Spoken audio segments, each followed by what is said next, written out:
Hello everyone, I'm Irfan Habib, currently a second year MBBS student from AIMS Bhubaneswar, and I have cleared my NEET 2022 with All India rank 594 and a score of 685. आज আমরা chapter number 11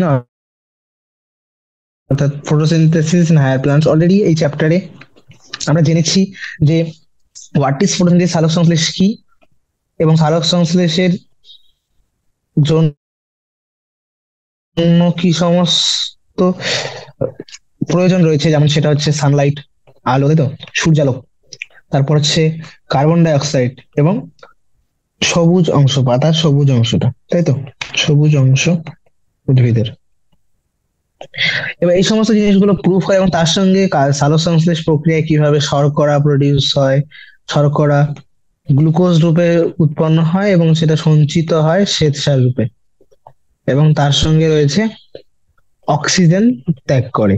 এই সমস্ত জিনিসগুলো বিভিন্ন রকম এক্সপেরিমেন্টের মাধ্যমে proof হয়। and তারপর আমরা জেনেছি ফটোসিনথেসিস কোথায় হয়, উদ্ভিদের সবুজ অংশে, যে বলছি যে সবুজ অংশের মধ্যে এক্স্যাক্টলি কোথায়, সেটা হচ্ছে সবুজ অংশের মধ্যে কিছু কোষ থাকে যেগুলো হচ্ছে মেসোফিল সেল। সেই মেসোফিল কোষগুলির মধ্যে ক্লোরোপ্লাস্ট নামে একটা স্পেশাল অঙ্গাণু থাকে, যেটি যার, তাই তো, যার মধ্যে যে তার এই ক্লোরোপ্লাস্টের মধ্যে দুটো পার্ট থাকে। আমরা জানি কিছু রয়েছে গ্রানা পার্ট আর হচ্ছে স্ট্রোমা পার্ট। তো সেই গ্রানা পার্ট হচ্ছে সেই অংশটা যেটার মধ্যে লাইট রিয়াকশনটা হয়, অর্থাৎ সূর্যালোককে ট্র্যাপ করা, সানলাইটকে ট্র্যাপ করা। এবং স্ট্রোমা হচ্ছে সেই অংশটা যেখানে বিভিন্ন রকম কেমিক্যাল রিয়াকশন গুলো বা রাসায়নিক বিক্রিয়াগুলি হয়ে থাকে। ওকে, সো একটাকে লাইট রিয়াকশন বলেছিলাম, আর একটা ছিল dark reaction. Dark reaction because directly light dependent নয়, but indirectly it is light dependent. Okay, then the electron transport, কিভাবে লাইট এনার্জি যখন সূর্যালোক এসে পড়ে বিভিন্ন রঞ্জক সিস্টেম গুলোর মধ্যে, রঞ্জক তন্ত্র PS1 এবং PS2 এর মধ্যে, সেখানে একটা ইলেকট্রনের যে পরিবহনটা দেখা যায় এবং সেই প্যাটার্নটা অনেকটা জেড প্যাটার্নের, তাই তো, বিকজ প্রথমে PS1 থেকে এই ইলেকট্রন গুলি এখান থেকে জাম্প করছে আপহিল, দেন সেখান থেকে ইলেকট্রন ট্রান্সপোর্ট অনুযায়ী ডাউন হিল আসার পর আবার PS1 থেকে ইলেকট্রন জাম্প করে, সেটা গিয়ে দেন আগেন ডাউন হিল। এই যে uphill then down hill then uphill, এই প্যাটার্নটা হচ্ছে জেট লাইক প্যাটার্ন, তাই এটাকে বলা হয় জেট স্কিম। ওকে, তো আজকে আমরা এবার লাইট রিঅ্যাকশন অলরেডি একটা পার্ট পড়ে নিয়েছি, সেটা হচ্ছে যে কিভাবে লাইট এনার্জিকে আমরা ট্র্যাপ করি, তাই তো। তো তার মধ্যে কিছু রিয়াকশন ছিল, আমি বলছিলাম টোটাল 4টে রিয়াকশন ছিল। লাইট রিয়াকশন 4টা হয়েছিল। প্রথম হচ্ছে লাইট অ্যাবজর্পশন, যেটা আমরা অলরেডি পড়ে নিয়েছি। এবার আমরা দেখছি স্প্লিটিং অফ ওয়াটার, তারপর আমরা দেখবো oxygen release and formation of high energy compounds. Okay, তো how does splitting of water বা জলের বিয়োজন কিভাবে হয়? জলের বিয়োজন, বিকজ অলরেডি এখন আমি যে এক্সপেরিমেন্ট গুলোর কথা বলছিলাম, সেই এক্সপেরিমেন্ট গুলো দিয়ে এটা প্রুফ হয়েছে যে সালোক সংশ্লেষ প্রক্রিয়া যে অক্সিজেনটা নির্গমন হয়, সেটা এই H2O বা জল থেকেই বেরোয়।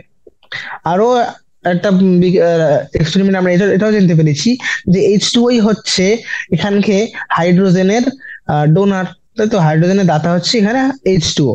এবার বিভিন্ন সালফার ব্যাকটেরিয়ার ক্ষেত্রে সেটা H2S হতে পারে, সেক্ষেত্রে অক্সিজেন রিলিজ না হয়, সালফার বা সালফেট রিলিজ হয়। আমি ক্লিয়ার?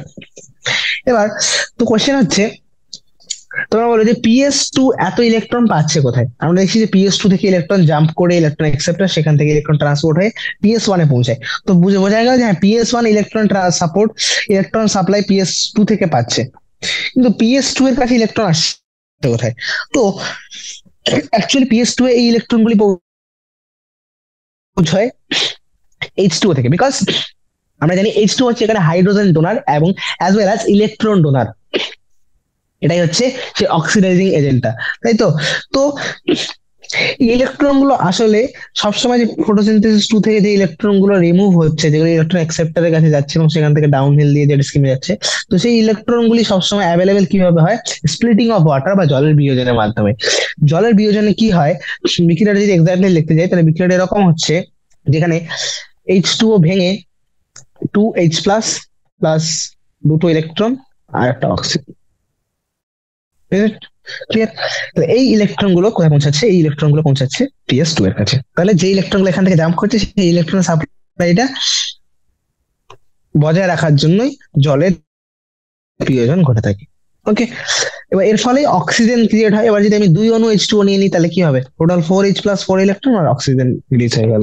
তাহলে এখান থেকে বোঝা গেল যে কিভাবে H2O থেকে অক্সিজেন বেরোয়। আর এখান থেকে এটাও প্রুফ হয়ে গেল যে H2O হচ্ছে আমাদের এই ক্ষেত্রে হাইড্রোজেন অক্সিডাইজিং এজেন্ট হিসেবে কাজ করে কে,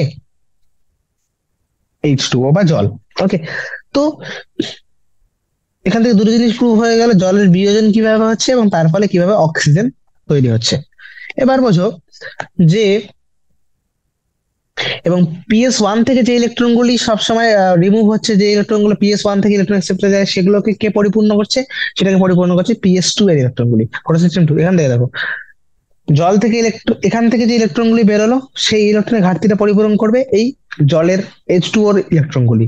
আর PS1 থেকে যে ইলেকট্রন গুলি বেরিয়ে যাচ্ছে সেই ক্ষতিপূরণটা কে করবে, সেটা হচ্ছে PS1 এর এই ইলেকট্রন গুলো। ক্লিয়ার? এবার আমাদের এখানে এই বিষয়টিতে আরো জোর দেওয়া প্রয়োজন যে তাহলে PS2 এর সঙ্গে একটা নিশ্চয়ই জল বিয়োজনকারী জোট থাকে, রাইট? ওয়াটার স্প্লিটিং কমপ্লেক্স একটা থাকবে, তাহলে যেটা ফিজিক্যালি কোথায় থাকে, inner side of the membrane of thylakoid. তুমি যদি থাইলাকয়েড মেমব্রেন গুলি দেখেছো, থাইলাকয়েড গুলি কিভাবে গ্রানার মধ্যে সজ্জিত থাকে, এভাবে। Correct?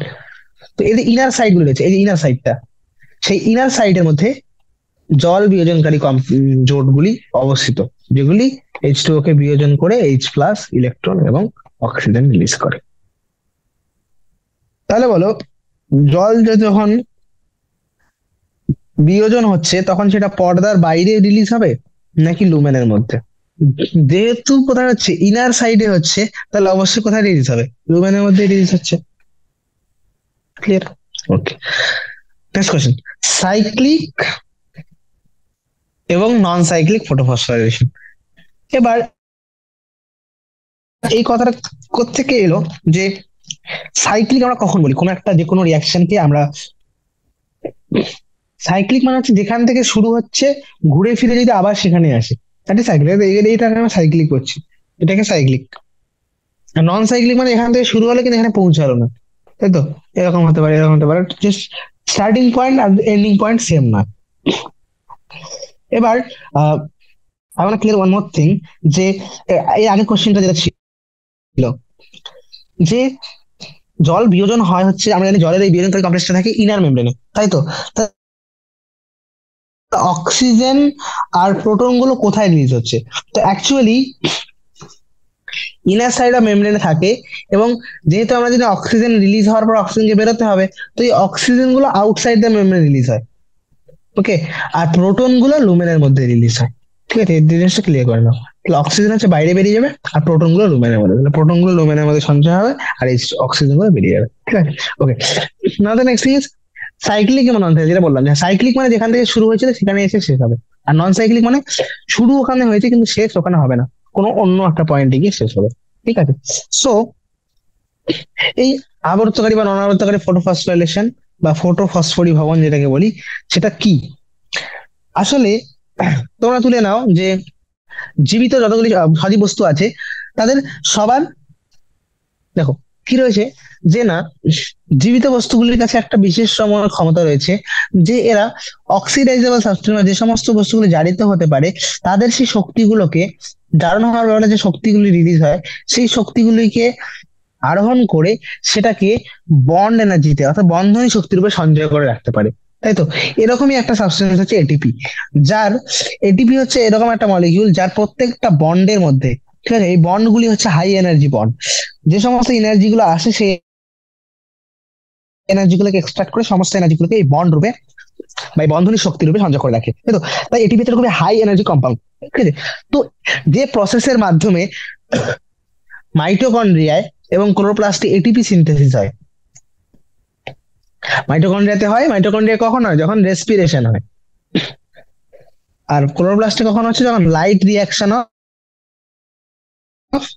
ফটোসিনথেসিস হচ্ছে। ওকে, তো এই যে ঘটনাটা, যেহেতু এখানে আমরা ফসফেটের বন্ড রূপে এনার্জিকে সঞ্চয় করে রাখি, তো এই ঘটনাটাকে বলা হয়। এবার ইন কেস অফ ক্লোরোপ্লাস্ট এই ঘটনাটা ভালো করে দেখো, কার প্রেজেন্স আছে, লাইটের প্রেজেন্সে। তাহলে এই যে ফসফেটের রূপে আমি ফসফেটের বন্ধনী শক্তি রূপে সঞ্চয় করে রাখছি ঠিক আছে, তাই একে বলা হয় ফসফোরাইলেশন। এবার এটা দুভাবে হতে পারে, এক in the presence of light, in the presence of light then it is photophosphorylation, photophosphorylation, and in the presence of, এবার এটা যদি কোনো একটা কেমিক্যাল শক্তি হয়, মানে কোনো একটা মনে করো অন্য একটা অক্সিডেশন বা কোনো একটা রিডাকশন এনার্জিটা সেই এনার্জি থেকে সঞ্চয় করলাম, দেন এটা কি হয়ে যাবে, কেমোফসফোরাইলেশন, কেমিক্যাল এনার্জি। তো যেহেতু ফটোফসফোরাইলেশন হচ্ছে যখন এটিপি সিনথেসিস হয়, এডিপি এবং ইনঅর্গানিক ফসফেটের সংযুক্তির ফলে in the presence of light, আলোর উপস্থিতি যখন হয়, তাই তখন এটাকে বলে ফটোফসফোরাইলেশন। ওকে, চলো। এবার আমরা জানি যখন দুটো রঞ্জক তন্ত্র, দ্যাট ইজ PS1 এবং PS2, দুটোই যদি একই সঙ্গে কাজ করে, দেন যে প্রসেসটা, যে প্রক্রিয়াটা হয় সেটা হয় নন সাইক্লিক ফটোরেসপিরেশন। এবার এটাকে আমি নন সাইক্লিক বা অনাবর্তকারী কেন বলছি, বিকজ এখানে যে পয়েন্ট থেকে ইলেকট্রন রিলিজ হয়েছিল সেখানে এসে শেষ হয়নি। কেন সি, এটা দেখো নন সাইক্লিক, এই যে Z scheme, electron transport system, এখান থেকে এলএইচ থেকে ইলেকট্রন রিলিজ হচ্ছে PS2 এর, সেটা পৌঁছাচ্ছে ইলেকট্রন ট্রান্সপোর্টের কাছে, ইলেকট্রন এক্সেপ্টরের কাছে, সেখান থেকে ইলেকট্রন ট্রান্সপোর্ট সিস্টেম বা পরিবহন তন্ত্রের মাধ্যমে পৌঁছালো লাইট হারভেস্টিং কমপ্লেক্স PS1 এর, সেখান থেকে এটা গেল ইলেকট্রন এক্সেপ্টর PS1 এর কাছে। তো এখানে ইলেকট্রন এখানে ছিল, সাপ্লাই করছে কন্টিনিউয়াসলি জল, জল থেকে ইলেকট্রনগুলো রিলিজ হচ্ছে, ফাইনালি পৌঁছাচ্ছে কোনো একটা মলিকিউলের কাছে, এনএডিপি কাছে। তো দেখো রিয়াকশনটা, ইলেকট্রন যেখানে শুরু হয়েছে সেখানে কিন্তু শেষ হয়নি, যেখানে স্টেপটা শুরু হয়েছিল সেখানে শেষ হয়নি। তো এটা হচ্ছে নন সাইক্লিক। যখন PS1 এবং PS2 দুটো একসঙ্গে কাজ করে, তখন যে ফসফোরাইলেশনটা, ফটোফসফোরাইলেশন হয়, সেটা হচ্ছে অনাবর্তকারী বা নন সাইক্লিক। ওকে, এবার দুটো ফটো সিস্টেম কিভাবে যুক্ত থাকে আমরা অলরেডি বলেছি, যেখানে জেড স্কিমের মাধ্যমে, জেড স্কিম বা জেড নকশার মাধ্যমে এরা ইলেকট্রন পরিবহন শৃঙ্খলার মাধ্যমে যুক্ত থাকে। এবার এই ধরনের ইলেকট্রন পরিবহনের মাধ্যমে এটিপি এবং এনএডিপি জুড়ে সিনথেসিস হয়। এটিপি সিনথেসিস হয় ইলেকট্রন ট্রান্সপোর্ট চেনে, ইলেকট্রন ট্রান্সপোর্ট চেনে দেখো, ইলেকট্রন ট্রান্সপোর্ট চেনে যখন ইলেকট্রন পাস করে, তখন এই এনার্জি গুলো এডিপি এবং ইনঅর্গানিক ফসফেটকে বাইন্ড করে এটিপির মতো একটা হাই এনার্জি মলিকিউল তৈরি করতে সক্ষম। অন্যদিকে লাস্টে ইলেকট্রনটি গিয়ে ফাইনালি আরেকটা হাই এনার্জি কম্পাউন্ড, যেটা হচ্ছে NADPH সিনথেসিস করে। তাহলে এই জেড স্কিম বা এই নন সাইক্লিক ফেজে আমরা দেখতে পাচ্ছি দুটো কম্পাউন্ড তৈরি হলো, একটা হচ্ছে NADPH আর একটা হচ্ছে ATP। ওকে, কিন্তু এবার মনে করো এইটা হলো যখন আমি 680 এবং 680 এন্ড 700 ন্যানোমিটার দুটোই অ্যাভেলেবেল। এবার সাপোজ ইন কেস কখনো যদি এরকম হয় যে কোনো একটা সাইট এরকম রয়েছে যেখানে শুধুমাত্র PS1 রয়েছে, বা কখনো এরকম হলো যখন শুধুমাত্র 700 ন্যানোমিটারের লাইট অ্যাভেলেবেল রয়েছে, তাই তো এত তরঙ্গ দৈর্ঘ্যের আলোটাই উপস্থিত শুধুমাত্র, বা যেখানে এমন একটা সাইট তুলে নিলাম, এমন একটা মেমরি তুলে নিলাম যেখানে শুধুমাত্র PS1 বা রঞ্জকতন্ত্র একটা রয়েছে, ঠিক আছে, ফটো সিস্টেম 1 যেটা, সেটা উপস্থিত শুধু। তাহলে সেক্ষেত্রে কি হবে, যদি শুধুমাত্র PS1 ফাংশনাল হয়, তখন ইলেকট্রন কি হয়, এই লাইট হারভেস্টিং কমপ্লেক্স থেকে ইলেকট্রন রিলিজ হবে, ইলেকট্রন সেখান থেকে এক্সাইট হওয়ার পর জাম্প করে পৌঁছাবে ইলেকট্রন অ্যাকসেপ্টরের কাছে, একটা ইলেকট্রন গ্রাহক, সেই ইলেকট্রন গ্রাহকটি তারপর ইলেকট্রনটাকে ইলেকট্রন ট্রান্সপোর্ট সিস্টেমের মধ্যে পাস করাতে পারে। দেখো এইটা ছিল PS2 থেকে রিলিজ হয় ইলেকট্রন অ্যাকসেপ্টর, সেখান থেকে লাইট হারভেস্ট ইলেকট্রন ট্রান্সপোর্ট চেনে গেছিল, দেন সেখান থেকে PS1 এর কাছে। বাট এখানে কি হচ্ছে, PS1 নিজেই এর ইলেকট্রনটাকে কি করছে, নিজেই ইলেকট্রন ট্রান্সপোর্ট চেনে, NADPH এর কাছে না গিয়ে এটা কোথায় আসছে, ইলেকট্রন ট্রান্সপোর্ট চেনে, আবার ইলেকট্রন ট্রান্সপোর্ট চেন হয়, ইলেকট্রন ফাইনালি আবার এসে সেই LHC তে পৌঁছালো। তো দেখো যেখান থেকে শুরু হয়েছিল আবার ফিরে সেখানে চলে এলো, তাই এটাকে আমরা বলছি সাইক্লিক ফটোফসফোরাইলেশন, কারণ আবর্তন করছে একবার, যেখানে শুরু হয়েছিল আবার সেখানে ফিরে আসছে। এবার এই সাইকেলে যেহেতু ইলেকট্রন ট্রান্সপোর্ট চেন বা ইলেকট্রন পরিবহন শৃঙ্খলার মধ্যে দিয়ে পাস করে, তাই এখানে এটিপি সিনথেসিস হয়। কিন্তু যেহেতু NADPH কে কোনো ইলেকট্রন দিচ্ছে না, তাই NADPH এর উৎপত্তি হয় না এখানে, ঠিক আছে। সো এটা কখন হতে পারে, আমি যেখানে বলেছি যেখানে শুধুমাত্র PS1 উপস্থিত, যেমন হচ্ছে স্ট্রোমা ল্যামিলি গুলো, স্ট্রোমা ল্যামিলি যেগুলো রয়েছে, স্ট্রোমা ল্যামিলি অর্থাৎ দুটি গ্রানার থাইলাকয়েডকে কানেক্ট করে, যেগুলো স্টামার মধ্যে উপস্থিত, স্ট্রোমার মধ্যে। তো সেই স্ট্রোমা ল্যামিলি গুলিতে শুধুমাত্র PS1 থাকে, এদের মধ্যে PS2 absent. Okay. And like, কারণ আমরা যদি অন্য সমস্ত গ্রানার যে সমস্ত মেমব্রেন বা ল্যামেলা গুলি রয়েছে সেগুলিতে PS1 এবং PS2 দুটোই উপস্থিত, কিন্তু স্ট্রোমা ল্যামেলির মধ্যে শুধুমাত্র PS1 থাকে, PS2 থাকে না। এবার PS2 থাকে না, at the same time NADP reductase নামে একটা এনজাইম, যেই এনজাইমটির কারণেই ইলেকট্রনের উপস্থিতিতে NADP কনভার্ট হয়েছিল NADPH এ। তো এখানে একটা এনজাইম ছিল যেটা হলো NADPH রিডাক্টেজ। এবার এই এনজাইমটা থাকে না বলেও এখানে NADPH উৎপন্ন হয় না। So that is why cyclic ফসফোরোটোফসফোরিলেশনে শুধুমাত্র এটিপি উৎপন্ন হয়, অন্যদিকে নন সাইক্লিকে NADPH প্লাস এটিপি দুটোই উৎপন্ন হচ্ছে। ওকে। এই জন্য এক্সাইটেড ইলেকট্রন NADP প্লাসের কাছে না গিয়ে কোথায় আসছে, আবার ইলেকট্রন ট্রান্সপোর্ট চেইন হয়ে PS1 এ ফিরে আসে, বিকজ NADPH রিডাক্টেজ এনজাইম নেই। তো NADP অ্যাকসেপ্টই করতে পারছে না ইলেকট্রনটাকে। ওকে। এখানে লেখা আছে সাইক্লিক ফলে শুধুমাত্র এটিপি উৎপন্ন করে, কোন রকম NADPH উৎপন্ন করে না। আর সাইক্লিক ফটোফসফোরিলেশন আর একটা হতে পারে যখন ওয়েভলেন্থ বিয়ন্ড 680 থেকে বেশি ওয়েভলেন্থ যদি রিলিজ হয়। দেখো, যত কম ওয়েভলেন্থ, এইটুকু যদি তোমরা পড়েছো, E=h nu, এটা ফিজিক্যাল টার্ম হয়ে গেল। সো E=hc/λ, দ্যাট ইজ যত বেশি ওয়েভলেন্থ হবে তত এনার্জি কমবে। এবার 680 থেকে বেশি ন্যানোমিটারে যখন মানে কম, মনে করো সূর্যের আলোকটা শত বেশি পাওয়ারফুল নয়, 680 থেকে বেশি ন্যানোমিটারের এর থেকে বেশি তরঙ্গ দৈর্ঘ্য, 700 তরঙ্গ দৈর্ঘ্য, অর্থাৎ এক্ষেত্রে এনার্জি কম। তো এই কম এনার্জিতে PS2 থেকে ইলেকট্রন উৎক্ষেপণ বা ইলেকট্রনকে এক্সাইট করতে পারে না, তখন শুধুমাত্র PS1 ইলেকট্রন গুলো একসেপ্ট হয়, মানে জাম্প করে। তো সেক্ষেত্রে শুধুমাত্র সাইক্লিক ফটোফসফোরিলেশনই হয়। নন সাইক্লিক হওয়ার দুটো ক্রাইটেরিয়া থাকবে। এক, PS2 and at the same time NADPH, এই দুটোই NADPH রিডাক্টেজ এটা থাকতে হবে, এবং তার সঙ্গে লাইটের এটাকে 680 ন্যানোমিটারের বা এর থেকে নিচে থাকতে হবে। ক্লিয়ার? ওকে। এবার আসছে chemiosmotic hypothesis. What is chemiosmotic hypothesis? এইটুকু তো বুঝলাম যে হ্যাঁ, ইলেকট্রনের উপস্থিতিতে ইলেকট্রন যখন ইলেকট্রন ট্রান্সপোর্ট চেইন দিয়ে পাস করে তখন সেখানে এটিপি উৎপন্ন হয়। এবার কোয়েশ্চেন ইজ, এটিপি কিভাবে উৎপন্ন হয়?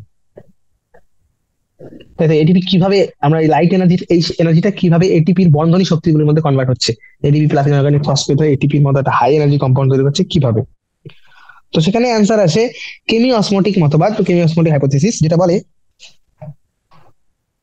যে কেমিওসমিক হাইপোথিসিস কি জন্য হয়েছিল, যে কিভাবে এটি উৎপন্ন হয় এই মেকানিজমটাকে এক্সপ্লেন করার জন্য। Chemiosmotic hypothesis has been put forward to explain the mechanism, কিভাবে এটি উৎপন্ন হয় এই মেকানিজমটাকে ব্যাখ্যা করার জন্য এটাকে আনা হয়েছিল, এটাকে ব্যাখ্যা করা হয়েছে। যেমন আমরা রেসপিরেশনে দেখেছি বা তোমরা আগে দেখবে যে রেসপিরেশনেও আমরা জানি যখন ইলেকট্রন ট্রান্সপোর্ট চেনের মধ্যে দিয়ে ইলেকট্রন পাস করে, ইলেকট্রন পরিবাহিত হয়, তখন সেখানেও এটিপি উৎপন্ন হয়, যেটা ছিল ওটা ফসফোরাইলেশন, তাই তো। তো সেই এটিপি উৎপন্ন আর ক্লোরোপ্লাস্টের মধ্যে যখন লাইটের প্রেজেন্সে ফসফোরাইলেশন হয়, দুটোর মেকানিজম অনেকটাই সিমিলার। কিভাবে না, এখানে একটা জিনিস আছে, সেটা হচ্ছে প্রোটন গ্রেডিয়েন্ট বা প্রোটনের concentration difference. What is that? Suppose এটা একটা মেমব্রেন, এক্সপ্লেন করছি। This is a membrane. তো এই মেমব্রেনের বোথ সাইডে প্রোটন অণুগুলির H+, H+, H+, H+, H+, H+, এদিকে সাপোজ একটা H+, দুটো H+। দেখতে পাচ্ছি এখানে হাই কনসেন্ট্রেশন কত লো কনসেন্ট্রেশন, এই যে প্রোটনের গ্রেডিয়েন্টটা,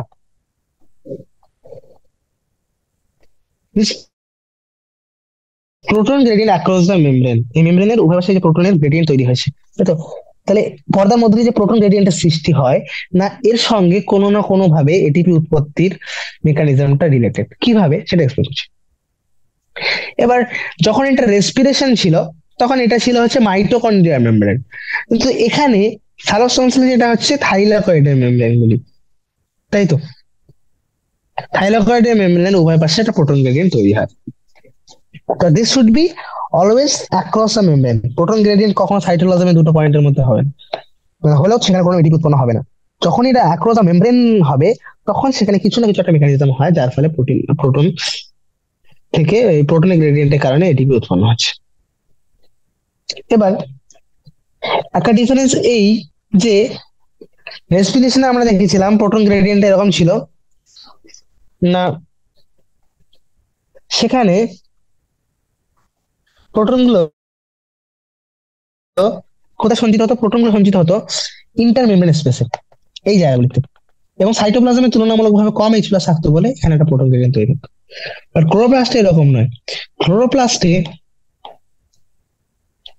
প্রোটন গ্রেডিয়েন্টটা, প্রোটন গুলো কোথায় সঞ্চিত হয়? ক্লোরোপ্লাস্টে প্রোটন গুলো সঞ্চিত হয় লুমেনের মধ্যে।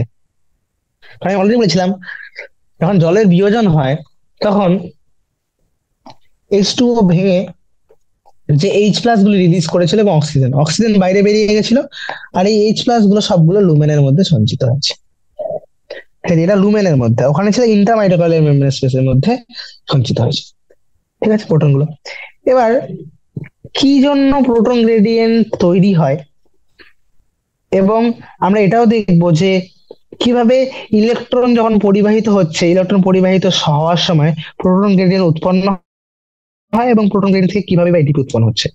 সেটা বোঝার জন্য প্রথম জিনিসটা এটা দেখো, যে যখন ওয়াটার স্প্লিটিং বা জলের বিয়োজন হচ্ছিলাম, জলের বিয়োজনটা দেখিয়েছি এখানে দেখানো হয়েছে। দেখো জলের বিয়োজন হচ্ছে ইনার আমি প্রথমে বলেছিলাম যে inner side of the membrane, thylakoid মেমব্রেনে সবসময় ইনার সাইডে জলের বিয়োজন হয়, যার ফলে অক্সিজেন এবং প্রোটন প্রোটন তৈরি হয়, তাই তো?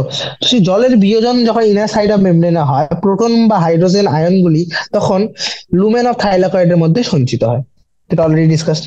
নেক্সট পয়েন্ট, এবার যখন এই ইলেকট্রনগুলি ফটো সিস্টেমের মধ্যে দিয়ে পাস করে, এই দেখো এখান থেকে যখন ইলেকট্রন গুলো এই ফটো সিস্টেমের মধ্যে, that is com photo system electron transport চেনের মধ্যে দিয়ে বা ইলেকট্রন পরিবহন শৃঙ্খল, যেটার মধ্যে শুধুমাত্র সাইটোক্রোম গুলো রয়েছে, তো এই যখন সাইটোক্রোমের কমপ্লেক্সের মধ্যে দিয়ে যখন পাস করে, তখন এর কারণেও এইচ প্লাস অণুগুলি স্ট্রোমা থেকে লুমেনের দিকে পরিবাহিত হয়। যেমন এরকম একটা ঘটনা হয় যখন প্লাস্টোকুইনন, যেটা একটা পরিবাহক ইলেকট্রনের, এ যখন এর ইলেকট্রনটা PS2 থেকে সাইটোক্রোম B6F কে পাস করছিল, তখন দেখো স্ট্রোমা থেকে এইচ প্লাস চলে এসছে লুমেনের মধ্যে। তাহলে এটা একটা কারণ হয়ে গেল। এক হয়ে গেল জলের বিয়োজন, দুই হয়ে গেল যখন ইলেকট্রন ট্রান্সপোর্ট চেনের মধ্যে দিয়ে, দেখো লেখা আছে এটা কখন হয়, যখন প্রাইমারি অ্যাকসেপ্টর অফ ইলেকট্রন, প্রাথমিক গ্রাহকটি যখন থাইলাকয়েড আবরণীর বাইরের দিকে থাকে, সেই গ্রাহক থেকে ইলেকট্রন কোনো ইলেকট্রন বাহকের পরিবর্তে, দেখো কি হয় বেসিক্যালি, প্রাইমারি অ্যাকসেপ্টরটা দেখো কোথায় উপস্থিত, প্রাইমারি অ্যাকসেপ্টর বাইরের দিকে উপস্থিত, কেন এটা বাইরের দিকে উপস্থিত। প্লাস্টোকিউনন হচ্ছে প্রাইমারি অ্যাকসেপ্টর, রাইট? প্লাস্টোকিউনন বাইরের দিকে উপস্থিত, এবং এটি কি করে, ইলেকট্রনকে শুধুমাত্র এই যে ক্যারিয়ারটা রয়েছে প্লাস্টোকিউনন, এটা শুধুমাত্র ইলেকট্রন ক্যারিয়ার নয়, ইলেকট্রন ক্যারিয়ারের সঙ্গে সঙ্গে হাইড্রোজেন ক্যারিয়ারও। তো মনে করো এই হচ্ছে হাইড্রোজেনের ক্যারিয়ার, এবার ইলেকট্রন এখান থেকে আসছে, তাহলে এইচ প্লাসও তো তাই চাই, তাই না? প্লাস্টোকিউনন ইজ আ হাইড্রোজেন ক্যারিয়ার। তো এখান থেকে ইলেকট্রন আসছে, ইলেকট্রন ভিতর থেকে আসে ফটো সিস্টেম ওয়ান থেকে, তো এই বাইরে থেকে কি নেবে, তখন স্ট্রোমা থেকে এইচ প্লাস নেবে, নিয়ে হাইড্রোজেনে কনভার্ট করবে এবং হাইড্রোজেনটাকে পরিবাহিত করে QH2। এবার পরবর্তীতেও কি পাস করবে, ইলেকট্রন পাস করবে। এবার যখন ইলেকট্রন পাস করছে, তখন তাহলে এইচ প্লাসটাকেও তো রিলিজ করতে হবে, তখন সে এইচ প্লাস বা প্রোটন আয়নটা কোথায় রিলিজ করে, সে লুমেনের মধ্যে রিলিজ করে। Clear it is? ওকে, তো সেই জন্যই যখন এই একটা ইলেকট্রনকে পাস করে, ইলেকট্রন ক্যারিয়ারকে, তো ইলেকট্রন ক্যারিয়ার বাইরের দিকে ছিল, বাইরে থেকে এইচ প্লাস নিল, এবার ভিতরের দিকে রিলিজ করছে, তাহলে এইচ প্লাসটা কোথায় রিলিজ করবে, ভিতরের দিকে। ক্লিয়ার? এই জন্য proton is release in the inner side of lumen of the membrane, লুমেনের ভিতরের দিকে এইচ প্লাস বা প্রোটন আয়নগুলি রিলিজ হয়। ওকে, আরেকটা পয়েন্ট হচ্ছে এনএডিপি রিডাক্টেস। আমি যে বলেছিলাম এনএডিপি রিডাক্টেস মলিকিউলটা কোথায় থাকে, এনএডিপি রিডাক্টেসটা থাকে পর্দার কোন সাইডটায়, যেদিকে স্ট্রোমা উপস্থিত, স্ট্রোমার দিক করে থাকে।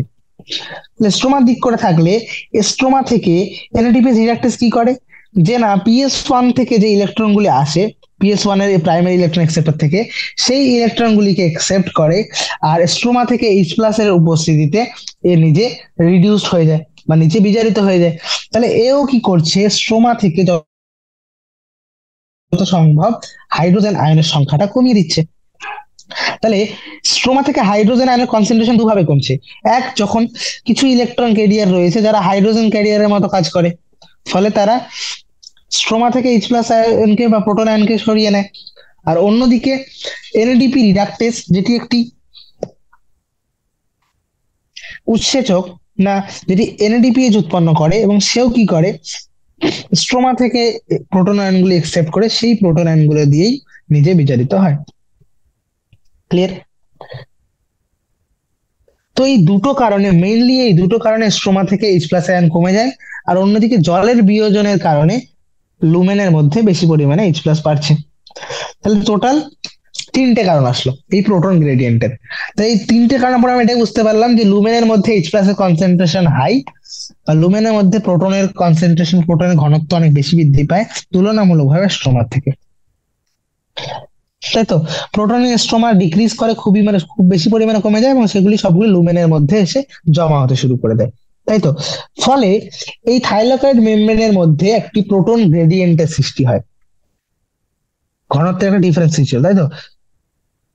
এবং আমরা জানি থাইলাকয়েডের ভিতরে যেহেতু এইচ প্লাস এর কনসেন্ট্রেশন বেড়ে গেছে, তো অবশ্যই পিএইচ আর পিএইচ কমে যাবে। এইচ প্লাস কনসেন্ট্রেশন যত বেশি হয় পিএইচ তত কম হয়, তো পিএইচ ও হ্রাস ঘটে থাইলাকয়েডের ভিতরের দিকে, অর্থাৎ লুমেনের মধ্যে।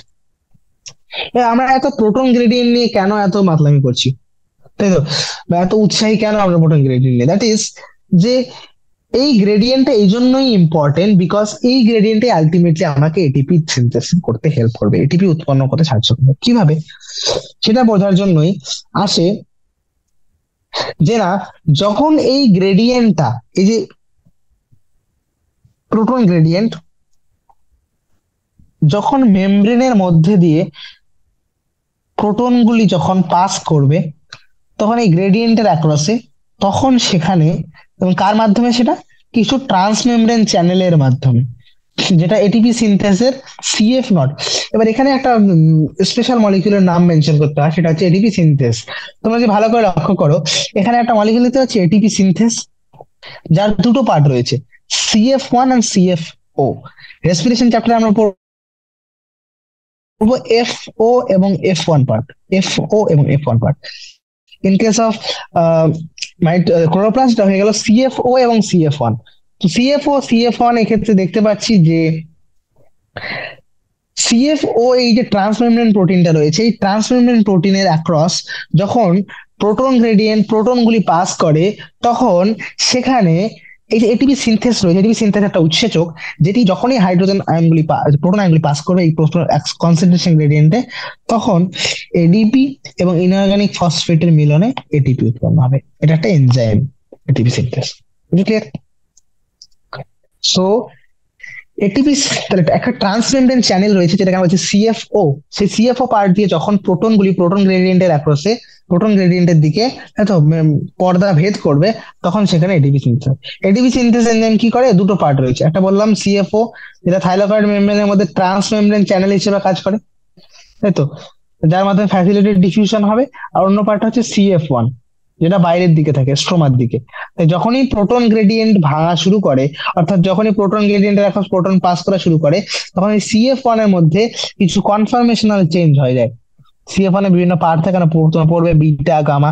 তো এর যখন মনে করো এই চ্যানেলটার মধ্যে দিয়ে এইচ প্লাস পাস করছে, তো তখন এখানে কিছু এনার্জি সৃষ্টি হয়, সেই এনার্জির কারণে না এদের কনফার্মেশন চেঞ্জ হয়, মনে করলাম ঘুরে যায়, একটা চাকা মনে করেন মাঝে ঘুরে গেল, তো যার ফলে ঘুরে গেলে তখন এডিপি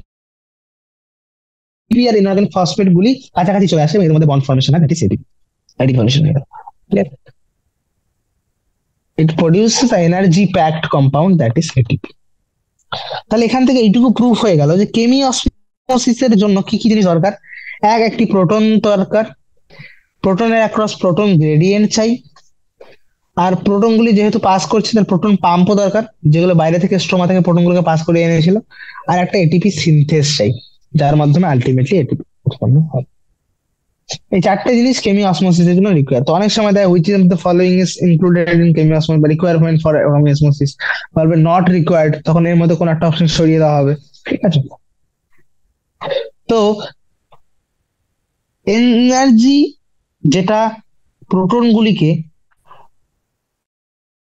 আমরা জানি হ্যাঁ এনার্জি ব্যবহৃত হয়েছে যখনই এই মেমব্রেনের বরাবর স্ট্রোমা থেকে ইলেকট্রনগুলি লো কনসেন্ট্রেশন থেকে হাই কনসেন্ট্রেশন দিকে পাস করতো, তখন অবশ্যই সেখানে এনার্জি দরকার হয়েছে, তাই তো। আর অন্যদিকে এটিপি সিনথেস কি করছে, হাই কনসেন্ট্রেশন থেকে লো কনসেন্ট্রেশন দিকে পাঠাচ্ছে, দ্যাট ইজ অবভিয়াসলি একটা ডিফিউশন বা ব্যাপক কোনো রকম এনার্জি, উল্টো সেখানে এনার্জি উৎপন্ন হয়েছে। তো এটিপি সিনথেস হচ্ছে এরকমই একটা চ্যানেল বা বাহক পরিবাহ, যেটা অ্যালাউ করে প্রোটনের ডিফিউশনকে অ্যাক্রস দ্য মেমব্রেন, এবং এর ফলে এতটা বেশি এনার্জি রিলিজ হয় যেটা হচ্ছে এটিপি সিনথেস নামের সূচকটিকে এটিপি ফরমেশনের জন্য সংশ্লেষ করতে সাহায্য করতে পারে বা সক্রিয় করে তোলে। তাহলে ইলেকট্রন পরিবহনের ফলে আমরা দেখলাম যে এক হচ্ছে এনএডিপিএইচ প্রডিউস হলো, আর অন্যদিকে প্রোটন গ্রেডিয়েন্টের মাধ্যমে এটিপি উৎপন্ন হলো, যেটাও ইলেকট্রন ট্রান্সপোর্ট চেনের কারণেই হয়েছে একদিক দিয়ে দেখতে গেলে, তাই তো? এই যে এটিপি এবং এনএডিপিএইচ উৎপন্ন হলো, এগুলি কি হবে? তো এগুলির ফেট, হোয়াট ইজ দ্য ফেট, বা এদের এরপরে এদের সঙ্গে কি হতে চলেছে, মানে এটিপি এবং এনএডিপিএইচ এর পরেই একটি বায়োসিনথেটিক রিয়াকশন, যেটা জৈব সংশ্লেষ প্রক্রিয়ায় ব্যবহৃত হয়, যেখানে আমরা CO2 কে ফিক্স করব। আমরা জানি CO2 will be reduced to convert into CH2O, that is শর্করা। কিভাবে শর্করা উৎপন্ন হয় কার্বন ডাই অক্সাইড থেকে, এটাই আসে নেক্সট প্রক্রিয়া, যেটা হচ্ছে জৈব প্রক্রিয়াটি, জৈব রাসায়নিক প্রক্রিয়া। তো এখানে জৈব সংশ্লেষ হবে, এবং আমরা জানি সালোক সংশ্লেষের মানে হচ্ছে সংশ্লেষ করা। তো এতক্ষণ আমরা শুধু আলোর পার্টটা দেখলাম, যে কিভাবে আলোর শক্তিটাকে আমরা কনভার্ট করলাম নিজেদের। মনে করো লাইট হচ্ছে, সানলাইট হচ্ছে ব্যাংক, এর কাছে প্রচুর এনার্জি, প্রচুর টাকা আছে, কিন্তু সেটাকে আমি কনভার্ট করলাম নিজের ক্যাশ ফরম্যাটে, সেগুলো হচ্ছে এটিপি, বা নিজের কিছু চেক ফরম্যাটে, এনএডিপিএইচ। এবার এগুলোকে আমি ব্যবহার করব, এগুলোকে ব্যবহার করে আমি খাবার কিনবো বা খাবার বানাবো। মানে এখানে বানানো হচ্ছে, মানে মনে করতে পারে যে হ্যাঁ, এই এনার্জি গুলোকে ইউজ করে আমি খাবার কিনছি, দ্যাট ইজ আমি শর্করা কিভাবে প্রডিউস করছি, রাইট? সো এই ঘটনাটা কিভাবে হয়, যে কিভাবে CO2 থেকে শর্করা উৎপন্ন হয়, বা কিভাবে এটিপি এবং এনএডিপিএইচ যেগুলো লাইট রিঅ্যাকশন উৎপন্ন হয়েছিল সেগুলো কিভাবে ব্যবহার হবে, এটা সেটাই আছে নেক্সট স্টেপ। তো এটিপি এবং এনএডিপিএইচ গুলো কোথায় ব্যবহৃত হয়? তো আমরা তখন জেনেছি যে আলোক দশা এখন অব্দি কি কি পেলাম। প্রথমে আমরা পেয়েছিলাম অক্সিজেন, যেটা জলের বিয়োজন উৎপন্ন হয়েছিল, তার সঙ্গে পরবর্তীতে এটিপি এবং এনএডিপিএইচ উৎপন্ন হয়েছে। তার মধ্যে অক্সিজেন আমরা জানি ক্লোরোপ্লাস্টের মধ্যে দিয়ে ব্যাপন প্রক্রিয়া বেরিয়ে যায়, কিন্তু অন্যদিকে এটিপি এবং এনএডিপিএইচ এগুলো ব্যবহৃত হবে খাবারের সংশ্লেষে, খাদ্য সংশ্লেষে, জৈব পদার্থ সংশ্লেষে, বা আরো ভালোভাবে বলতে গেলে শর্করা বা সুগারের শর্করা সংশ্লেষে। ঠিক আছে? তো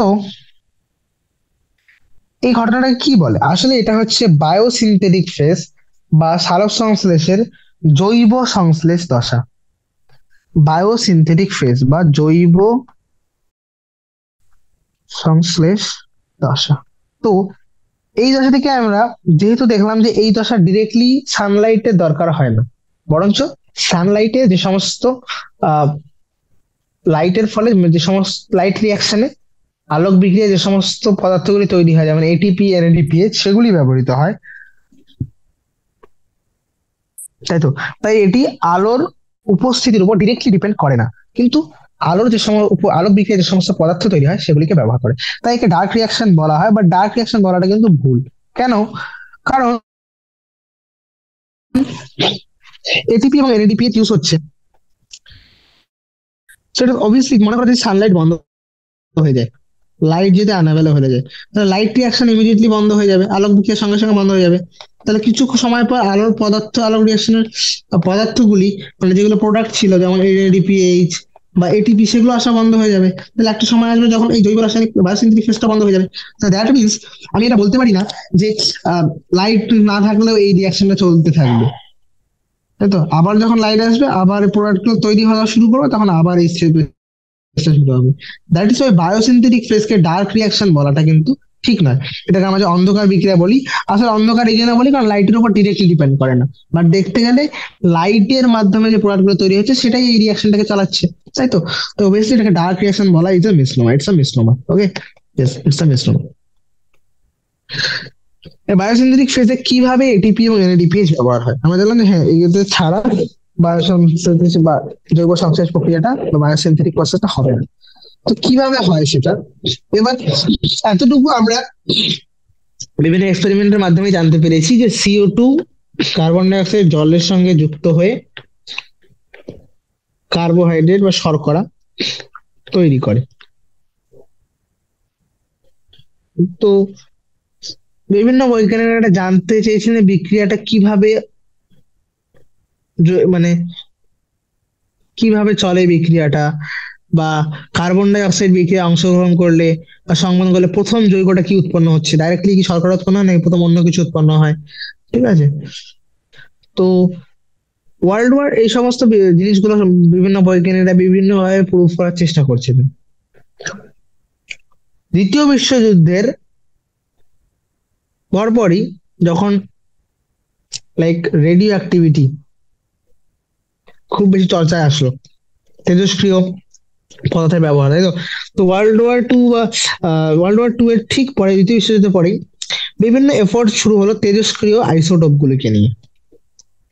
তার মধ্যে মেলভিন ক্যালভিন একজন ছিলেন, ক্যালভিন, যিনি রেডিও অ্যাক্টিভ সি 14 সি এর একটা আইসোটোপ, কার্বনের একটা আইসোটোপ C14, সেই C14টা আইসোটোপ, এটা হচ্ছে রেডিও অ্যাক্টিভ, তেজস্ক্রিয়। ওকে, তিনি সেটিকে ব্যবহার করলেন অ্যালগাল ফটোসিনথেসিস বা শৈবালের সালোক সংশ্লেষ দেখার জন্য। তখন তিনি এটা প্রুফ করলেন যে শৈবালের সালোক সংশ্লেষের প্রথম স্টেপে কার্বন ডাই অক্সাইড ফিক্স হয়ে কার্বন ডাই অক্সাইড আবদ্ধীকরণের প্রথম পদার্থটি একটি 3 অণুযুক্ত জৈব পদার্থ,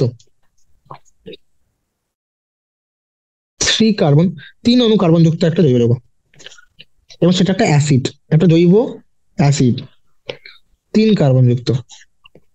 এবং তিনি তারপরে আরো আইসোটোপ গুলিকে ব্যবহার করে একটা কমপ্লিট পাথওয়ে বা একটা কমপ্লিট বিক্রিয়ার পথটাকে তিনি ব্যাখ্যা করে দিয়েছিলেন, যেটিকে পরবর্তীতে তার নাম অনুসারেই ক্যালভিন সাইকেল নামে পরিচিত। এবং পরবর্তীতে এই যে 3 কার্বন যুক্ত অর্গানিক অ্যাসিড যেটা প্রথম তৈরি হয়েছিল তার নামও আসে, তার নামটা ছিল 3 ফসফোগ্লিসারিক অ্যাসিড, 3 PGA। কটা কার্বন ছিল? 3টে কার্বন।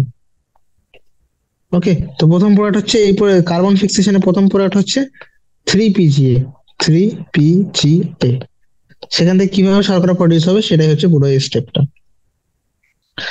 তো এবার বিজ্ঞানীরা দেখলেন যে পিজিএ যে রয়েছে বা ফসফোগ্লিসারিক অ্যাসিড যেটা উৎপন্ন হচ্ছে প্রথম, এটা কি সমস্ত উদ্ভিদেই হয় নাকি কিছু কিছু উদ্ভিদে অন্য কোনো পদার্থ তৈরি হয়? তো এক্সপেরিমেন্ট বিভিন্ন গবেষণার মাধ্যমে এটা পাওয়া গেছে যে আরো একটা গ্রুপ, কিছু উদ্ভিদ রয়েছে, একটা উদ্ভিদের শ্রেণী রয়েছে যেখানে ওদের প্রথম যে স্থায়ী যৌগটা উৎপন্ন হয় কার্বন ডাই অক্সাইডের আবদ্ধীকরণে, সেটা কিন্তু 3 কার্বন যুক্ত নয়, বরং একটা 4 কার্বন যুক্ত অর্গানিক অ্যাসিড, এবং তার নাম কি? অক্সালো অ্যাসিটিক অ্যাসিড। তাহলে এখান থেকে প্রুফ হয়ে গেল যে এইদার CO2, তো এখান থেকে দু টাইপের প্লান্ট পাওয়া গেল, দু মেইন টাইপস, দুটো শ্রেণী পাওয়া গেল। প্রথম শ্রেণী সেই উদ্ভিদগুলি যাদের প্রথম কার্বন ডাই অক্সাইড সংবদন পদার্থ হচ্ছে একটা C3, 3 কার্বন যুক্ত অর্গানিক অ্যাসিড, আর একটা হচ্ছে 4 কার্বন যুক্ত অর্গানিক অ্যাসিড। এবার যারা এই 3 কার্বন যুক্ত অর্গানিক অ্যাসিডের পাথকে ফলো করে তাদের বলি C3 পাথে ফলো করছে। আর যে পদ্ধতির মাধ্যমে C4 অ্যাসিড তৈরি হয় সেটা হচ্ছে C4 পাথে। C4টা হচ্ছে অক্সালো অ্যাসিটিক অ্যাসিড, আর C3 হচ্ছে PGA। C3 অ্যাসিডও বলে এটা, কারণ 3 কার্বন যুক্ত অ্যাসিড, আর C4 অ্যাসিড বলা হচ্ছে এটা 4 কার্বন যুক্ত, তাই তো? তাহলে টোটাল দুটো বিক্রিয়া পথ পেলাম, একটা হচ্ছে C3 পাথে, একটা C4 পাথে। এবার কোয়েশ্চেন হচ্ছে CO2 এই 3 কার্বন যুক্ত পদার্থ কিভাবে তৈরি করছে? অবভিয়াসলি তোমরা ভাবছো যখন C3 অ্যাসিড তৈরি করছে, তো either it will be 2 carbon compound, তাই তো? একটা 2 কার্বনের কম্পাউন্ড এই CO2 কে নিয়ে একটা 3 কার্বনের কম্পাউন্ড তৈরি করবে, যে কেউ এটাই ভাববে, রাইট? কিন্তু ভালো করে যখন এটাকে স্টাডি করা হলো, অধ্যয়ন করা হলো, তখন দেখা গেল যে এটা খুবই আনএক্সপেক্টেড রেজাল্ট, কেউ এটা আশাই করেনি যে এরকম কিছু আসবে। যে প্রথম আহ, যে অ্যাকসেপ্টরটা রয়েছে বা যেটির সঙ্গে কার্বন ডাই অক্সাইড প্রথম বাইন্ড করে, সেই অ্যাকসেপ্টরটা বা সেই গ্রাহক অণুটি একটা 5 কার্বন যুক্ত কিটোজ শর্করা, স্বাভাবিক হচ্ছে 2 কার্বন যুক্ত কিছু হবে, রাইট? দ্যাটস ওয়াই C3 হচ্ছে। তো কিন্তু এটা আনএক্সপেক্টেডলি, অপ্রত্যাশিত ভাবে এটা আসলো, যেটা একটা 5 কার্বন বিশিষ্ট কিটোজ শর্করা, যার নাম হচ্ছে রাইবিউলোজ বিসফসফেট, RUBP। কি নাম সেটা তার? Ribulose bisphosphate, primary acceptor of CO2 in case of C3। Clear করে নাও। Option C4। এবার এটা কিভাবে হচ্ছে, তাহলে যে এর জন্য আমাদের বিক্রিয়া পথটা বুঝতে হবে, তাই তো? তো কিভাবে 5 কার্বনের সঙ্গে একটা কার্বন মিলে 3 কার্বন তৈরি করছে, তো কারো মাথা থেকে আসছিল নাকি? তো বিভিন্ন পরীক্ষা নিরীক্ষার মাধ্যমে অবশেষে তারা এই সিদ্ধান্তে পৌঁছেছিলেন।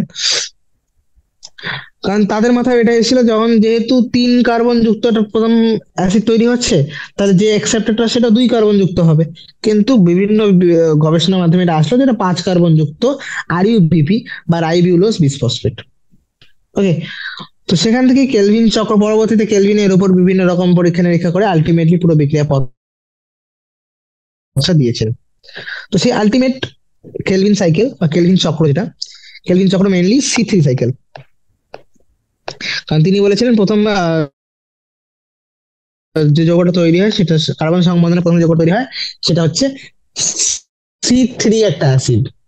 আর এর যে ইলেকট্রন গ্রাহক অণু সেটা হচ্ছে একটা 5 কার্বন যুক্ত RuBP, রাইবিনোজ বিসফসফেট। কেলভিন এবং তার সহকর্মীরা কার্বন ডাই অক্সাইডের আত্তীকরণ, তারা এটা দেখিয়েছিলেন যে, হ্যাঁ, ফার্স্ট সমঝে, হ্যাঁ। তো কেলভিন এবং তার সহকর্মীরা এই কাজটা কাজ করেছিলেন যে কিভাবে পুরো ঘটনাটা একটা সাইক্লিক্যাল ম্যানারে হয়, তার নামটাও সাইকেল। তাহলে আবর্তন, অর্থাৎ যেখান থেকে শুরু হচ্ছে আবার সেখানেই ফিরে আসবে, তাই তো? তো এই পুরো ঘটনাটা একটা আবর্তকার ভাবেই ঘটে থাকে, তাই তো, চক্রাকারে সংগঠিত হয়। এবং এই প্রক্রিয়ায় কি প্রডিউস হয়? RuBP যেটা ছিল, যেটা প্রথম প্রাথমিক ইলেকট্রন, সরি ইলেকট্রন কেন বলছি, কার্বন ডাই অক্সাইড গ্রাহক, সেটা কিন্তু পুনরুৎপাদিত হয়, অর্থাৎ RuBP ইউজ হচ্ছে না। RuBP কার্বন ডাই অক্সাইড কে ইউজ ব্যবহার করছে, আবার এসে RuBP তৈরি হচ্ছে, আবার একটা CO2 কে নিচ্ছে, আবার এই সাইকেলে যায়, আবার RuBP, আবার CO2, এভাবে। তো চলো দেখি যে কিভাবে ঘটনাটা ঘটে। তো কেলভিন চক্রটি বা কেলভিনের এই বিক্রিয়া পথটা সমস্ত ফটোসিনথেটিক প্লান্টে হয়, এটা বুঝে নাও। তাছাড়া যাদের C4 হচ্ছে তাদের ক্ষেত্রেও কেলভিন সাইকেল হয়। এটা একটা ইউনিক জিনিস, যে এই যে কেলভিন চক্র শুধুমাত্র C3 তে নয়, C3 হোক বা C4, সমস্ত সালোক সংশ্লেষকারী উদ্ভিদে কেলভিন চক্র হয়ে থাকে, weather it is C3 or C4, C3 হোক বা C4 হোক। কিভাবে হয় সেটা আমরা ডিটেলে ডিসকাস করছি এরপরে। বোঝার জন্য কেলভিন সাইকেলকে টোটাল 3টি ধাপে ভাগ করা হয়েছে। সেগুলি হচ্ছে: প্রথম ধাপ কার্বন কার্বক্সিলেশন, অর্থাৎ কার্বনের স্থিতিকরণ। দেন বিজারণ দশা, এখানে কি হবে? বিজারণ হবে কার্বন ডাইঅক্সাইড। এবং ফাইনালি রিজেনারেশন বা পুনরুৎপাদন, যেখানে RuBP বা যে প্রাথমিক কার্বন ডাই অক্সাইড গ্রাহকটি ছিল সেটির পুনরুৎপাদন করা। তো প্রথম দশায় আসছি কার্বন ডাই অক্সাইডের স্থিতিকরণ দশা, যেখানে কার্বন ডাই অক্সাইড স্থিত হতো। কেলভিন চক্রের এখন একটা আইডিয়া নিয়ে নাও। এখানে দেখো কি হচ্ছে। RuBP প্রাথমিক ইলেকট্রন গ্রাহক, যেটি, সরি, আবার ইলেকট্রন, কার্বন ডাই অক্সাইড গ্রাহক যেটি, সেটি বায়ুমণ্ডল থেকে কার্বন ডাই অক্সাইড গ্রহণ করলো, করে প্রথম কার্বন সংবোধনকারী পদার্থ তৈরি হলো, সেটার নাম হচ্ছে 3 ফসফোগ্লিসারেট। এটা একটা 3 কার্বন যুক্ত অর্গানিক অ্যাসিড। এই স্টেপটার নাম হলো কার্বক্সিলেশন বা কার্বন স্থিতিকরণ দশা। এটা হয়ে গেল। নেক্সট কি হবে এবার? এই 3 ফসফোগ্লিসারেট লাইট রিয়াকশন থেকে কিছু প্রোডাক্ট এসেছিল, মনে আছে? সেগুলো ছিল এটিপি এবং NADPH। এই লাইট রিয়াকশনের এটিপি এবং NADPH ব্যবহার করে কার্বন ডাই অক্সাইডের এই যে প্রথম পদার্থ যেটা তৈরি হয়েছিল, প্রথম প্রোডাক্ট 3 ফসফোগ্লিসারেট, সেটা বিজারিত হয়ে কনভার্ট হয়ে যায় ট্রায়োস ফসফেট। একটা অ্যাসিড ছিল, অ্যাসিড থেকে কনভার্ট হয়ে গেল অ্যালকোহলে, সেটা হচ্ছে ট্রায়োস ফসফেট, 3 কার্বন যুক্ত একটা অ্যালকোহল। এবার এই অ্যালকোহল থেকে আলটিমেটলি পরে অ্যালডিহাইড এবং কিটোন, সেগুলো হচ্ছে সুক্রোজ অর্থাৎ শর্করা উৎপন্ন হচ্ছে। আর এই অ্যালকোহল থেকে আবার আমরা জানি রাইবোলোজ বিসফসফেট তৈরি করতে হবে। তো এই পদ্ধতিতে আবার এটিপি ব্যবহার করে ফসফেট ছিল, একটা ফসফেট অণু থাকে এতে অ্যালকোহলের সাথে একটা ফসফেট যুক্ত, কিন্তু রাইবিউলোস হচ্ছে একটা অ্যালকোহল যেখানে দুটো ফসফেট যুক্ত, তাহলে একটা ফসফেট আরো যুক্ত হবে, তাহলে এখানে আরেকটা এটিপি ব্যবহৃত হয়। তাহলে দেখো দুটো স্টেপে এটিপি ইউজ হচ্ছে, একটা হচ্ছে বিজারণ দশায় বা রিডাকশন দশায়, আর একটা হচ্ছে রিজেনারেশন বা পুনরুৎপাদন দশায়। স্থিতিকরণ দশায় কোন রকম এটিপি ইউজ হয় না। ঠিক আছে, টোটাল তিনটে স্টেপ। তার মধ্যে প্রথম স্টেপ যেখানে কার্বনের স্থিতিকরণ, সেখানে কি হয়, কার্বন ডাই অক্সাইড একটি স্থায়ী অন্তর্বর্তী যৌগতে পরিণত হয়। তো কার্বক্সিলেশন বা এই কার্বনের স্থিতিকরণ দশাটাই হলো কেলভিন সাইকেলের সব থেকে গুরুত্বপূর্ণ দশা, যেখানে রাইবিউলোস বিসফসফেটের কার্বক্সিলেশন হয়, অর্থাৎ রাইবিউলোস বিসফসফেট কার্বন ডাই অক্সাইডের সঙ্গে যুক্ত হয়ে একটা স্থায়ী জৈব যৌগ দিচ্ছে। এবং এই রিয়াকশনটা কার প্রেজেন্সে হয়, এই রিয়াকশনটা হয় রুবিস্কো নামের একটি এনজাইম, যেটা হচ্ছে ribulose bisphosphate, RBP, ribulose bisphosphate carboxylase and oxygenase. Why the name is carboxyl, আমরা কার্বক্সিলেশন করছি তো এটা carboxylase, but at the same time আমরা কার্বক্সিলেস অক্সিজেনেস কেন বললাম, তো আমরা পরবর্তীতে পড়বো যে রুবিস্কো নামের এনজাইমটির একটা গুরুত্বপূর্ণ ভূমিকা রয়েছে, একটা গুরুত্বপূর্ণ বৈশিষ্ট্য হচ্ছে যে এর কাছে দুটোই প্রপার্টি রয়েছে। এ যেমন কার্বক্সিলেশন করতে পারে, অর্থাৎ কার্বনের স্থিতিকরণ করতে পারে, তেমনি অক্সিজেনেশনও করতে পারে, অর্থাৎ আরইউবিপির সঙ্গে অক্সিজেনকেও বাইন্ড করাতে পারে। এই জন্য এর নাম হচ্ছে রুবিস্কো। এবং যেহেতু এই আমরা জানি যে সি3 সাইকেলটা সমস্ত সালোক সংশ্লেষকারী উদ্ভিদে হবে, সেটা বীজ শৈবাল থেকে শুরু করে সপুষ্পক উদ্ভিদ, তো সেই জন্যই আর রুবিস্কো নামের এনজাইমটি হচ্ছে, এই যৌগটা হচ্ছে বায়োস্ফিয়ারে পাওয়া সব থেকে বেশি পরিমাণ মোস্ট অ্যাবান্ডেন্ট অর্গানিক মলিকিউল, তা বলতে পারো মোস্ট অ্যাবান্ডেন্ট প্রোটিন। উৎসেচক তো অবশ্যই একটা প্রোটিন আর অর্গানিক ম্যাটেরিয়ালও, তাই তো? ওকে, তো বায়োস্ফিয়ারে পাওয়া মোস্ট অ্যাবান্ডেন্ট প্রোটিন কি, সেটা হচ্ছে রুবিস্কো। এবার প্রথম স্টেপটা হয়ে গেল, যেখানে 3 ফসফোগ্লিসারাইড তৈরি হলো, কার্বক্সিলেশন প্রক্রিয়া। নেক্সট আছে রিডাকশন, যেখানে কার্বোহাইড্রেট গুলি শর্করা আসলে উৎপন্ন হয়। কারণ আমরা জানি অবশ্যই কার্বন ডাই অক্সাইডের রিডাকশন প্রক্রিয়ার মাধ্যমেই বা বিজারণের মাধ্যমে শর্করা উৎপন্ন হবে। সেটা কিভাবে হয় না, সেখানে 2 অণু এটিপি এবং 2 অণু এনএডিপিএস ব্যবহৃত হয় প্রত্যেকটি CO2 মলিকিউলের রিডাকশনের জন্য বা বিজারণের জন্য। তাহলে এভাবে একবার CO2 এলো, ফিক্স হলো, আরেকবার CO2 ফিক্স হবে, আরেকবার CO2, টোটাল 6 সাইকেল হলে তবে গিয়ে একটা গ্লুকোজ উৎপন্ন হয় এখানে। ঠিক আছে, তাহলে টোটাল কতগুলো এটিপি ইউজ হবে, একটা CO2 বিজারণের জন্য 2 অণু এটিপি ইউজ হচ্ছে, তাহলে 6টা CO2 যেটা ব্যবহৃত হবে একটা গ্লুকোজের জন্য, তার জন্য 12 অণু এটিপি দরকার হবে। ওকে, এবং finally regeneration of CO2 acceptor, carbon ডাই অক্সাইডের যে গ্রাহকটি ছিল সেটা হচ্ছে রাইবিউলোস বিসফসফেট, সেটাকে উৎপাদন করা, এবং এই দশাতেও একটা এটিপি ব্যবহৃত হয়ে থাকে। ওকে, তো এখান থেকে আলটিমেটলি আমরা কি পেলাম, সামারি যদি সারসংক্ষেপে বলতে চাই, তাহলে সেটা এটা হচ্ছে যে প্রত্যেকটা কার্বন ডাই অক্সাইড যেটা কেলভিন চক্রে এলো, তার জন্য 2 অণু এটিপি হচ্ছে রিডাকশনে আর 1 অণু এটিপি পুনরুৎপাদনে, তো টোটাল 3 অণু এটিপি এবং 2 অণু এনএডিপিএস ব্যবহৃত হয়ে থাকে। এবং এগুলো সবগুলো কোত্থেকে আসে, লাইট রিয়াকশন থেকে। ওকে, তাহলে একটা অণু গ্লুকোজ তৈরি করতে আমরা জানি 6টা CO2 কে ফিক্স করতে হবে, তাহলে 6 টাইমস এই সাইকেলটা হবে, কেলভিন চক্র মধ্যে 6বার হবে, অর্থাৎ টোটাল 18 অণু এটিপি এবং 12 অণু এনএডিপিএস তৈরি। দেখো, 6 CO2, একটা গ্লুকোজ, 18টা এটিপি ইউজ হবে, 18টা এটিপি বেরিয়ে যাবে, আর এনএডিপিএস 12টা ইউজ হবে, তো এনএডিপি বেরিয়ে যাবে। দ্যাট ইজ ওয়াই লিকেট হচ্ছে কেলভিন সাইকেলে ইন এন্ড আউট। বোঝা গেছে আশা করি। এবার আসি দ্বিতীয় পথটা, যেটা ছিল C4 বিক্রিয়া পথ।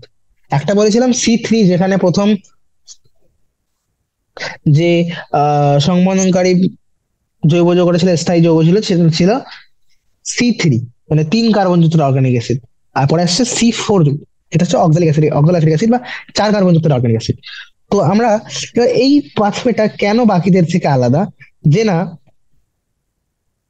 এখানে কি হয়, সি4 বিক্রিয়া পথে প্রথমে বলছি সি4 বিক্রিয়াতে হবে, সি4 এই পাথটা কারা ফলো করে, এই বিক্রিয়া পথটি কারা ফলো করে, এটা সমস্ত উদ্ভিদে পাওয়া যায় না। সি3 যেমন গেলভিন চক্র হচ্ছে সমস্ত উদ্ভিদে পাওয়া যায়, সি3 হোক বা সি4, কিন্তু সি4 এর মধ্যে সি4 এর সঙ্গে সি3 রয়েছে।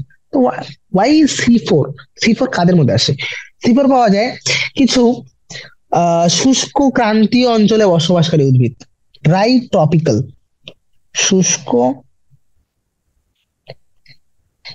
ক্রান্তীয় অঞ্চলে যে সমস্ত উদ্ভিদ থাকে তাদের, তাই তো, তাদের মধ্যে সাইকেল হয়। এবার এদের প্রথম কার্বন সংবন্ধনকারী স্থিতি যৌগ, প্রথম স্থিতি কার্বন ডাই অক্সাইড স্থিতিকরণের ফলে প্রথম জৈব যৌগ যেটা তৈরি হয়েছিল স্থায়ী যৌগ, সেটা হচ্ছে একটা 4 কার্বন যুক্ত মলিকিউল, তাই তো, সেটা হচ্ছে অক্সালোঅ্যাসিটিক অ্যাসিড। যদিও এই সমস্ত উদ্ভিদে মনে রাখবো কেলভিন সাইকেলই হচ্ছে কিন্তু মূল সংশ্লেষ দশা, তাহলে মেইন বায়োসিনথেটিক পাথওয়ে সি4 এও কিন্তু সি3, তাহলে এই সি4টা এক্সট্রা কেন অ্যাড হচ্ছে, তাই তো, তোমার এই প্রশ্নটা আসবে তাহলে এই সি3 উদ্ভিদগুলো থেকে কিভাবে সি4 উদ্ভিদগুলো আলাদা, তাই তো। তো সি4 উদ্ভিদরা একটু স্পেশাল হয়, দে আর স্পেশাল। কোন দিক থেকে স্পেশাল এরা, যে এদের যে পাতার শারীরস্থানিক বৈশিষ্ট্য তুমি দেখো না, তাহলে সেটা পাতার মধ্যে বিশেষ ধরনের শারীরস্থানিক বৈশিষ্ট্য দেখা যায়। কি, যে এরা অনেক উষ্ণ তাপমাত্রাকে সহ্য করতে পারে, তাই তো। তারপর হচ্ছে অনেক তীব্র, হয়তো হাই লাইট ইন্টেন্সিটিতে, অনেক অধিক তীব্রতাতে, আলোর অনেক তীব্রতাতে ওরা সাড়া দিতে পারে। এদের মধ্যে ফটো রেসপিরেশন বা আলোক সংশ্লেষ প্রক্রিয়াটি দেখা যায় না, ফটো রেসপিরেশন কি আমরা পরবর্তীতে পড়বো। এবং তার সঙ্গে বাংলা রেখে দিচ্ছি আলোক শোষণ, এটা হাত থেকে এরা বেঁচে যায়। এবং তার সঙ্গে যেহেতু অনেক হাই টেম্পারেচার বেঁচে থাকতে পারে, অনেক আলোর তীব্রতা, কারণ এরা দেখো কোথায় থাকছে, শুষ্ক, একদম শুষ্ক ক্রান্তীয় অঞ্চলে যেখানে সানলাইট খুব বেশি, তাই তো, যেখানে টেম্পারেচার খুব বেশি। তো সেই সমস্ত অঞ্চলে বাঁচার জন্য, সেই সমস্ত অঞ্চলে যাতে ফটো রেসপিরেশন বা আলোক শোষণ না হয়ে যায়, তার হাত থেকে বাঁচার জন্য, এবং as well as productivity increase করার জন্য, বা নিজেদের অনেক বেশি বায়োমাস অধিক পরিমাণে উৎপাদন করতে পারে। চলো এবার তাহলে বোঝার চেষ্টা করি। তুমি যদি সি3 আর সি4 দুটো উদ্ভিদ একটা পাতার লম্বচ্ছেদ নিয়ে দেখো, তাহলে দেখতে পাবে যে সি3 তে শুধুমাত্র মেসোফিল কোষগুলোই রয়েছে, মেসোফিল কলা রয়েছে, কিন্তু সি4 এ একটা নালিকা বান্ডিল গুলিকে ঘিরে দেখবে একটা স্পেশাল টাইপের কিছু কোষ রয়েছে, নালিকা বান্ডিলের চারিদিকে কিছু স্পেশাল কোষ। তো এই যে ভাস্কুলার বান্ডেল বা নালিকা বান্ডিল গুলিকে ঘিরে ঘিরে যে বড় বড় কোষগুলি থাকে, সেই কোষগুলির নাম হচ্ছে বান্ডেল শীথ সেল বা বান্ডেল শীথ কোষ। আর যে সমস্ত পাতার মধ্যে এই প্যাটার্নটা দেখা যায়, এই যে বান্ডেল নালিকা বান্ডেল গুলোর কাছাকাছি বড় বড় বান্ডেল শীথ কোষ, সেই এই প্যাটার্নটাকে, এই কলাস্থানিক গঠনটাকে বলা হয় ক্রাঞ্চ অ্যানাটমি। কি বলছি, ক্রাঞ্চ, নট ক্রিচ, ক্রাঞ্চ। ক্রাঞ্চ কথার অর্থ হচ্ছে রেদ বা বলয় বা মালা।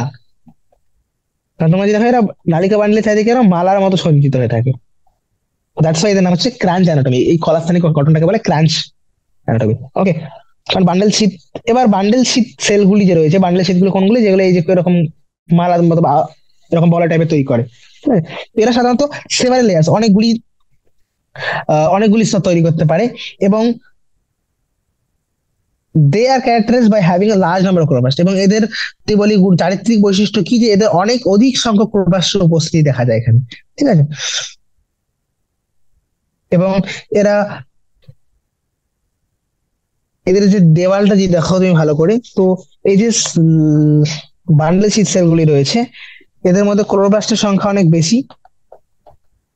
এট দ্য সেম টাইম এদের ওয়াল গুলো খুবই থিক হয়, খুবই পুরু কোষ প্রাচীর, যেগুলি কোন রকম গ্যাসের আদান প্রদানে বাধা দেয়, গ্যাসিয়াস এক্সচেঞ্জের, তো কোন রকম গ্যাসের বিনিময় অক্ষম, এরকম পুরু প্রাচীর।